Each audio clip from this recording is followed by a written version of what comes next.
आपका इस वीडियो में स्वागत है। आज हम इस वीडियो में चर्चा करेंगे एक ऐसे प्रोजेक्ट के बारे में जो कि अभी शिक्षा विभाग में काफ़ी सुर्खियां बटोर रहा है और काफ़ी चर्चा में है। जी हाँ, उस प्रोजेक्ट का नाम है आमा राइट। तो आज हम चलते हैं बिरगांव स्कूल में। जी हाँ, बिरगांव के एडवानी स्कूल में, जहाँ पे हम चर्चा करेंगे कि ये आमा राइट के प्रति हमारे जनप्रतिनिधियों का, हमारे शिक्षकगण का और विशेष रूप से हमारे बच्चों की क्या प्रतिक्रिया है और उस पर हम चर्चा करेंगे। तो चलिए सबसे पहले हम चलते हैं अचला मैडम के माध्यम से बच्चों के बीच में। कोरोना महामारी के कारण पिछले 2 वर्ष से हमारे शिक्षा विभाग में पढ़ाई रुक सी गई थी। पिछले पूरे साल हमने ऑनलाइन क्लास, मोहल्ला क्लास, अंगना में शिक्षा, पढ़ाई तुम्हार द्वार, इस सब माध्यमों से छात्रों को सक्रिय रखने का प्रयास किया।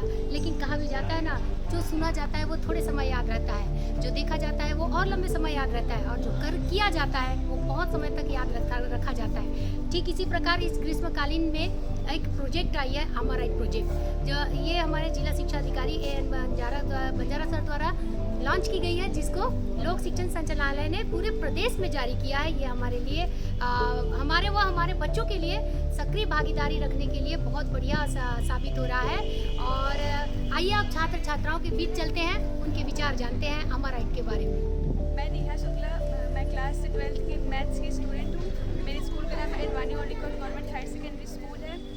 हम लोग को आमा राइट प्रोजेक्ट मिला था, उसमें बोला गया था कबाड़ से जुगाड़ करने के लिए। तो मैं ये प्लास्टिक के बॉटल में मिट्टी डालकर उसमें फूल लगाई हूँ। इसमें पथरी का पत्ता है और गिलोय है और एलोवेरा है।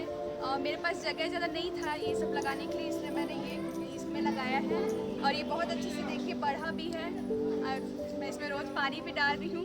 Thank you. मैं अपना आमा राइट का प्रोजेक्ट बनाते मुझे बहुत खुशी हो रही है। मैं 8वीं कक्षा में था, अब 9वीं कक्षा में गया हूँ। मैंने 9वीं कक्षा का अपना आमा राइट प्रोजेक्ट बनाया है। अभी 5 प्रोजेक्ट बनाने थे मुझे, मैंने 5 प्रोजेक्ट बनाया। ये मैंने कुछ घर के सामानों से ही अपने फाइल के फर्स्ट पेज को सजाया है, और ये दूसरा पेज मेरा, इसको मैंने अपने घर के सामानों से ही सजाया है। इसी प्रकार मैंने बाकी पन्नों को ही सजाया और उसमें लिखा है जो मेरे पहले 5 प्रोजेक्ट थे। मुझे मेरे टीचर्स ने बताया ये 5 प्रोजेक्ट करना है, तो मैंने 5 प्रोजेक्ट किया। मुझे इनको करते समय बहुत मज़ा आ रहा है। आप सब भी करिए। अच्छा 11वीं में पढ़ता था, अभी कक्षा 12वीं में हूँ। आमा राइट मुझे प्रोजेक्ट मिला था, मतलब घर में रह कर बनाया है। बहुत ही अच्छा प्रोजेक्ट है, इसे मैं बनाने में बहुत ही अच्छा लगा। अभी आपने छात्र छात्राओं की प्रतिक्रियाएं, उनका अनुभव आमा राइट के बारे में सुना। आइए अब हम चलते हैं जनप्रतिनिधि वरिष्ठ विधायक श्री सत्यनारायण शर्मा जी, रायपुर ग्रामीण के विधायक हैं, और इनके विचार जानते हैं, इनके आशीर्वचन लेते हैं कि आमा राइट प्रोजेक्ट के बारे में ये हमारे बच्चों को, हमको किस तरह प्रोत्साहित करते हैं। गर्मी की छुट्टियों में आप शिथिल न हो जाएं, आपकी सोच कमजोर न हो जाए, इसके लिए और इसको मजबूत करने के लिए आमा राइट योजना है। इसमें आप लोग प्रोजेक्ट तैयार करते हैं, प्रोजेक्ट सबमिट करते हैं, इसमें आपका मूल्यांकन होगा और आपके शैक्षणिक जो अंतिम मार्कशीट बनेगी उस पर भी अंकित किया जाएगा। पहली कक्षा से लेकर के 12वीं कक्षा तक इस योजना से आप सबको जोड़ा गया है। और इसमें जो मैंने अभी प्रोजेक्ट फाइल देखी है आपकी, इतनी सब जानकारियां, इतने स्टैटिक्स तो शायद हमारे कार्यकर्ताओं के पास भी नहीं होंगी। और इसलिए आपका जो गहन सोच है, जो विकसित सोच है, इसके लिए मैं आपको मुबारकबाद देना चाहता हूँ। आप यशस्वी हो, खूब आगे बढ़े, खूब काम करें, खूब पढ़े लिखे, अपने माँ बाप का सहारा बने और देश का, छत्तीसगढ़ का नाम रोशन करें। यही हमारे बच्चे उम्मीद आज हम सब ने इन बच्चों से लगाई। आइए अब हम बात करते हैं आडवाणी प्रिंसिपल श्री मुकेश सिरमौर सर से कि किस प्रकार उन्होंने अपनी संस्था के शिक्षकों को जागरूक किया और किस प्रकार इस प्रोजेक्ट के बारे में अपने बच्चों को समझाया।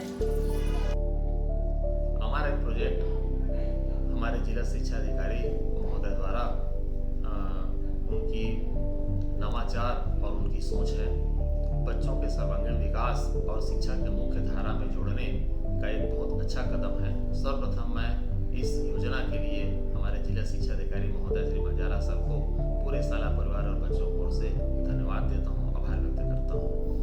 जैसे ही हमारा एक प्रोजेक्ट आया, हमने बच्चों को व्हाट्सएप के माध्यम से प्रसारित किया और साथ ही कुछ बच्चे ऐसे थे जिनके पास एंड्रॉइड मोबाइल की उपलब्धता नहीं थी, ऐसे बच्चों को हमने उसकी हार्ड कॉपी वितरित की है। इस प्रोजेक्ट में पीएलसी धरसीवा के जो सदस्य हैं वो हमको बहुत सहयोग कर रहे हैं। मैं पूरे साला परिवार की ओर से उनको भी आभार व्यक्त करता हूँ और हमारे शिक्षकगण बच्चों को लगातार इसके लिए प्रोत्साहित कर रहे हैं। उनके घर जाकर हमारे शिक्षक उनको प्रोत्साहित करते हैं और बच्चे खेल खेल के माध्यम से इस प्रोजेक्ट को खूब मस्ती से एंजॉय करते हुए पूर्ण कर रहे हैं। बहुत सफल प्रोग्राम है। हमारे यहाँ अभी तक लगभग 9वीं से 12वीं तक में 300 से 350 प्रोजेक्ट जमा किया जा चुका है और बच्चे लगातार संपर्क में हैं और अपने परिवार के माध्यम से, अपने बड़े बुजुर्गों के माध्यम से इस प्रोजेक्ट को पूरा कर रहे हैं। इस प्रोजेक्ट की विशेषता ये है कि हमारे संस्कृति जिस पे बच्चे ध्यान नहीं दे रहे थे, जैसे इसके नाम से ही स्पष्ट है कि अमाराइट खेल को बहुत से बच्चे नहीं जानते थे, तो वैसे ही हमारे छत्तीसगढ़ की जो 30 त्यौहार हैं उसमें बनने वाले पकवान हैं उसके बारे में बच्चों को इस प्रोजेक्ट के माध्यम से जानकारी प्राप्त हो रही है। तो पुनः मैं हमारे जिला शिक्षा अधिकारी महोदय को, पीएलसी समूह धरसीवा को, हमारे डीआरसी महोदय नरेश ठाकुर जी को जिन्होंने हमारे विद्यालय में इसकी ट्रेनिंग दी थी, मैं पूरे विद्यालय परिवार को से धन्यवाद देता हूँ, उनका आभार व्यक्त करता हूँ।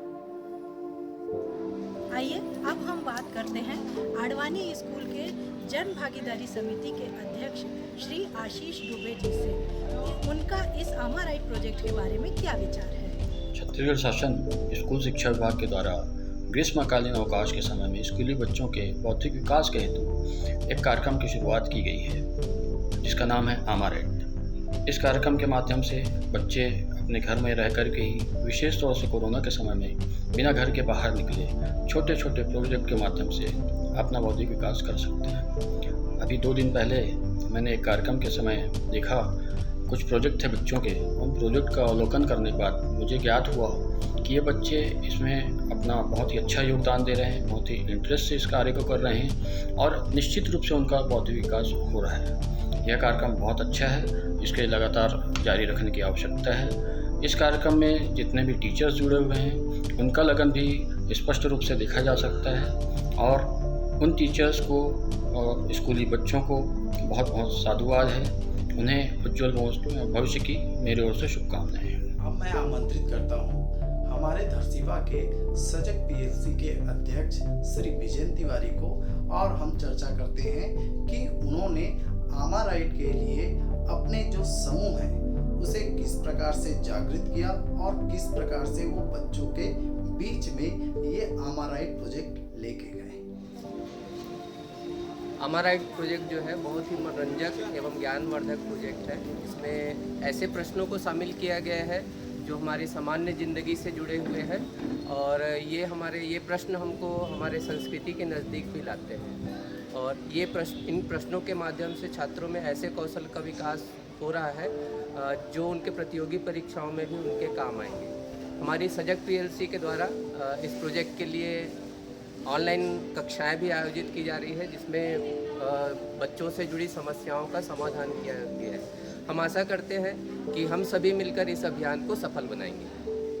तो आज के वीडियो में हमने देखा कि किस प्रकार से बच्चे बड़ी खुशी के साथ अपनी गर्मी की छुट्टियों में इस अमाराइट प्रोजेक्ट को कर रहे हैं और अपने कौशल का विकास कर रहे हैं। शिक्षक भी इसमें महत्वपूर्ण भूमिका निभा रहे हैं और वह भी लगातार बच्चों से संपर्क कर उनका मार्गदर्शन कर रहे हैं।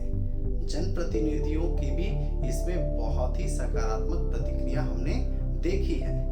तो हम कह सकते हैं कि जो ये अमाराइट प्रोजेक्ट है वो बहुत ही सकारात्मक पहल है जो कि हमारे जिला शिक्षा अधिकारी श्री AN बंजारा सर द्वारा लिया गया है और इसके हमें बहुत ही सकारात्मक परिणाम मिलेंगे। तो मेरी आप सभी बच्चों से यही अपील है कि इस गर्मी की छुट्टी का मजा लीजिए इस प्रोजेक्ट के साथ। अमाराइट नहीं, अमाराइट।